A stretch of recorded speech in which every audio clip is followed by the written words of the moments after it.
21st May 2018 Ministry of Environment and Forest 4 పర్మిషన్లు వచ్చినాయి. 24th October 24th November 2017 Central Groundwater Board 21st November 2017 MOTA 30th January 2023 final approval TAC 14th June 2018. So అన్ని అనుమతులతో Kaleshwaram project కట్టినాం. కొంతమంది అప్పుడప్పుడు మీరు వినేవాళ్ళు కాళేశ్వరంకు డిపిఆర్ఏ లేదు, డిపిఆర్ఏ లేకుండా కాళేశ్వరం కట్టినా కూడా ఆ మధ్యలో మన మీద బురద జల్లేదు. డిపిఆర్ లేకుంటే సెంట్రల్ వాటర్ కమిషన్ ఇన్ని అనుమతులు ఇస్తుందా? అసలు డిపిఆర్ సబ్మిట్ చేయకుండా సిడబ్ల్యూసి స్క్రూటినీ చేస్తుందా? అసలు ఎవడన్నా లోన్ ఇస్తాడా? అంటే ఇన్ని అనుమతులు ఉన్నాయి కనుకనే మనకు లోన్ వచ్చింది. మనం ఈ అనుమతులన్నీ కూడా సాధించి ప్రాజెక్ట్ నిర్మాణం చేయగలిగాం. అంటే Kaleshwaram has every permission, every approval. అంటే స్టాట్యుటరీగా రాష్ట్ర కేంద్ర ప్రభుత్వాల నుంచి తీసుకోవాల్సిన అన్ని అనుమతులను కాళేశ్వరం ప్రాజెక్టు పొందింది. ఇంక్లూజింగ్ కాస్ట్ అప్రైజల్ డిపిఆర్ కూడా 80,000 కోట్లకు కేంద్ర ప్రభుత్వం సిడబ్ల్యూసి ఆమోదించింది. ఎవ్రీ ప్రపోజ్ అంటే అన్ని అనుమతులు కూడా ఉన్నాయి దాంట్లో. అంటే 80,000 కోట్లకు ఆమోదించినప్పుడేమో 2 TMC పర్ డే, మనం తర్వాత మళ్ళీ 3 TMC పర్ డేకి మార్చి 1,27,000 crores తోని మరొకటి కూడా మనం పంపినాం. నెక్స్ట్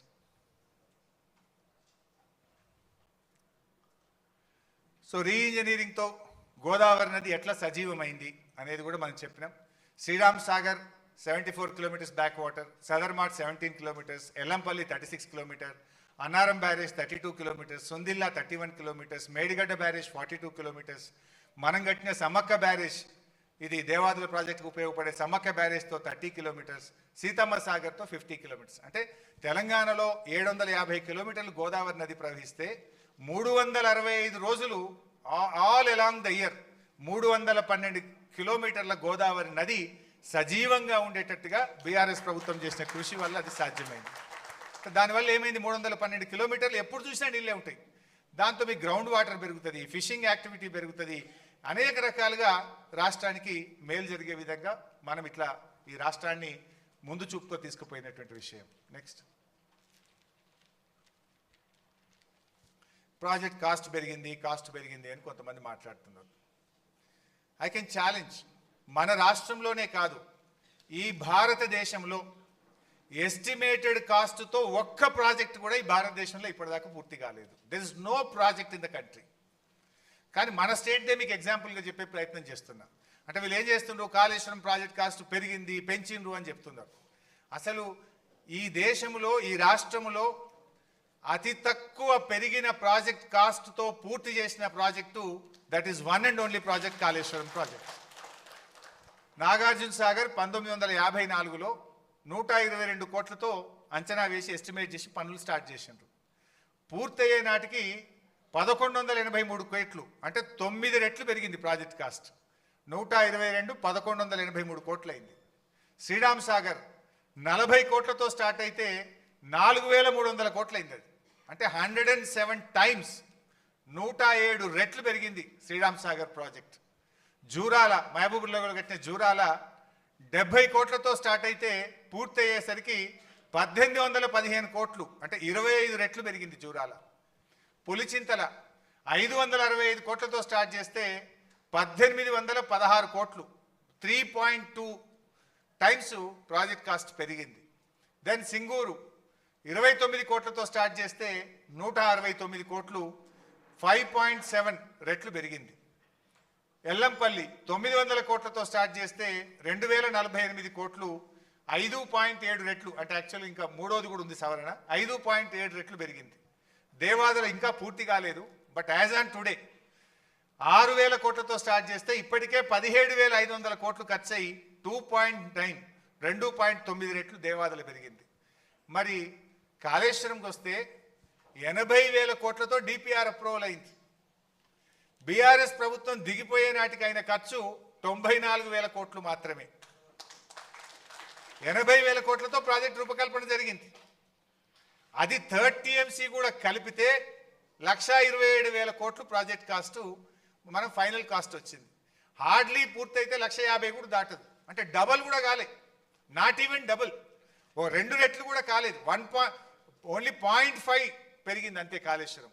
మీరు ఏది చూసినా 9 రెట్లు, 107 రెట్లు, 25 రెట్లు, 3 రెట్లు, 5 రెట్లు, 5 రెట్లు, 2.9 రెట్లు. కానీ కాళేశ్వరం 0.5 మాత్రమే పెరిగింది. అంటే వీళ్ళు చేసేదంతా బట్టగాల్చి మీద వేసే ప్రయత్నము, దుష్ప్రచారం తప్ప కాళేశ్వరం ప్రాజెక్ట్ కాస్ట్ పెరిగిందనేటువంటిది శుద్ధ తప్పు. ఈ రాష్ట్రంలోనే అతి తక్కువ ఎస్కలేషన్తో ఒక ప్రాజెక్టు కట్టబడ్డది అంటే అది కాళేశ్వరం ప్రాజెక్ట్. నెక్స్ట్, సరే ఈ మధ్య కాంగ్రెస్ వాళ్ళు చాలా పంట పండింది, కాంగ్రెస్ వచ్చినాక ఇంత పంట పండింది అని చెప్తున్నారు ఈ మధ్యలో. మీరు నేను అడుగుతున్న సీదా ఒకటే ముచ్చట, కాంగ్రెస్ ప్రభుత్వం వచ్చినాక ఒక ప్రాజెక్ట్ ఏదైనా పూర్తి చేసిండ్రా, ఒక చెక్ డ్యామ్ ఏమన్నా కట్టినరా, ఒక్క చెరువు ఏమన్నా కట్టినరా, ఒక్క ఎకరానికి ఏమన్నా అదనంగా నీళ్ళు ఇచ్చిండ్రా? ఏంది అసలు మీరు చేసింది ఏంది? ఇవాళ ఇంత అద్భుతంగా పంట పండిందంటే 10 ఏళ్ల బీఆర్ఎస్ ప్రభుత్వము కేసీఆర్ గారు చేసిన కృషి.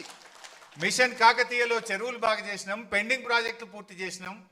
మీకు ఇంకా బెటర్ ఇలా లేదు ప్రజెంటేషన్లో, కానీ బీఆర్ఎస్ 9.5 సంవత్సరాల్లో 2 ఏళ్ళు కరోనా వచ్చింది, పనులు జరగలే. అయినా 9.5 సంవత్సరాల్లో 17 లక్షల ఎకరాల కొత్త ఆయకట్టు ఈ రాష్ట్రంలో తెచ్చింది బీఆర్ఎస్. 30 లక్షల ఎకరాల ఆయకట్టు స్థిరీకరించింది బీఆర్ఎస్. అంటే మొత్తం 47 లక్షల ఎకరాలకు నీళ్ళు ఇచ్చినాం మనం. మిషన్ కాకతీయ ఒక చెరువుల కిందనే 10-15 లక్షల ఎకరాలు అదనంగా తెచ్చినాం మనం. అంటే 47 లక్షల ఎకరాల పంట అదనంగా పండిందంటే బీఆర్ఎస్ 9.5 సంవత్సరాల్లో సాగునీటి రంగంలో చేసిన కృషి వల్ల జరిగింది. దాని సోపతికి కేసీఆర్ గారు చేసిన అద్భుతమైన పని, 6 నెలల్లో చేసిన పని ఏంటంటే 30 లక్షల పంప్ సెట్లకు హైదరాబాద్లో హైటెక్ సిటీలో ఎంత నాణ్యతమైన కరెంట్ వస్తుందో ఒక మారుమూల పల్లెలో కూడా బాయికాడ బోరుకాడ 24 గంటల నాణ్యమైన కరెంట్ ఇచ్చే ప్రయత్నం జరిగింది. చాలా మందికి తెలియంది ఏంటంటే కరెంట్ ఏదో మంత్రం వేస్తూ వచ్చిందో, ఒకరు ఓవర్ నైట్ జరిగింది కాదు. విద్యుత్ పంపిణీ వ్యవస్థను బలోపేతం చేయడానికి బీఆర్ఎస్ ప్రభుత్వ హయాములో 1,00,000 కోట్ల రూపాయలు ఖర్చు పెట్టడం జరిగింది. 1 lakh crores. అంటే 400 kV substations, 220 kV substations, 132 kV substations, 33/11 kV substations, additional distribution lines, distribution transformers, ఇట్లా కొన్ని 1,00,000 కోట్లు ఖర్చు పెడితే రైతులకు నాణ్యమైన 24 గంటల కరెంట్ వచ్చింది కనుక ఇవాళ ఈ పంట పండింది. కాంగ్రెస్ వాళ్ళు వచ్చినాక ఏమైనా కరెంటు మంచిగా చేస్తారా, నీళ్ళు ఇస్తారా? ఈ పంట పండింది అంటే మా ప్రభుత్వ కృషి వల్ల, కేసీఆర్ గారి ముందు చూపు వల్ల తప్ప మీరు చేసింది ఏమీ కూడా లేదు. సో ఇవన్నీ కూడా మనం మరి నిజంగా మీరు చేసింది గొప్పతనం ఉంటే 2014 ముందు కాంగ్రెసే ఉంది కదా, మరి అప్పుడు ఎందుకు పంట పండలే? 2014 ముందు ఎందుకు పండలే? 2014 ముందు 68 లక్షల టన్నుల ఉత్పత్తి 2,70,00,000కి ఎట్లా పెరిగింది? అదేవిధంగా అదేమో వరి, అన్ని రకాల పంటలు కూడా 1,07,00,000 నుంచి 4,65,00,000 రూపాయలకు ఇలా ఉత్పత్తి పెరిగింది. ఇవన్నీ కూడా వ్యవసాయ రంగంలో, సాగునీటి రంగంలో, నెక్స్ట్ చేపల ఉత్పత్తిలో ఎట్లా పెరిగింది అనడానికి, నెక్స్ట్ గ్రౌండ్ వాటర్ ఎట్లా పెరిగింది. ఇప్పుడు ఒక పరోక్షంగా ఏంది, గ్రౌండ్ వాటర్ పెరగడం ద్వారా 30